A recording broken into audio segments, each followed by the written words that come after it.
As we mentioned, it will now be Strickland versus Portman in November for a seat in the U.S. Senate. Now, Ted Strickland celebrating his victory tonight in Columbus. 27 First News reporter Jerry Ricciuti is live at that party with what's happening right now. Erica and Stan, we are still at the Wolf's Ridge Brew House in downtown Columbus.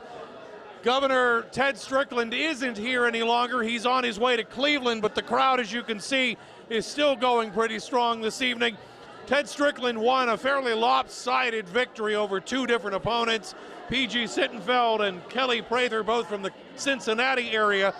With about 50% of the vote in, we can tell you that Strickland has captured about 2/3 of the vote this evening, going forward to face off against Rob Portman in the general election in November. Now, earlier this evening, this podium behind me, Ted Strickland stood here, faced this enthusiastic crowd, and told them why he needs to be in the U.S. Senate. Let's have a listen. I want this seat because I believe the working people of Ohio need someone to go to Washington, stand beside our great Senator Sherrod Brown, and fight for people who actually work for a living. Yeah.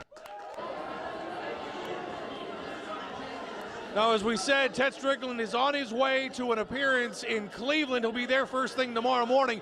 He will be in Boardman tomorrow afternoon about 12:30 at the very place he started his primary campaign in the Valley, the infamous, or famous as it might be, Yankee Kitchen on Market Street. We'll be there to cover it as well. Live in downtown Columbus, I'm Jerry Ricciuti. Guys, back to you in Youngstown.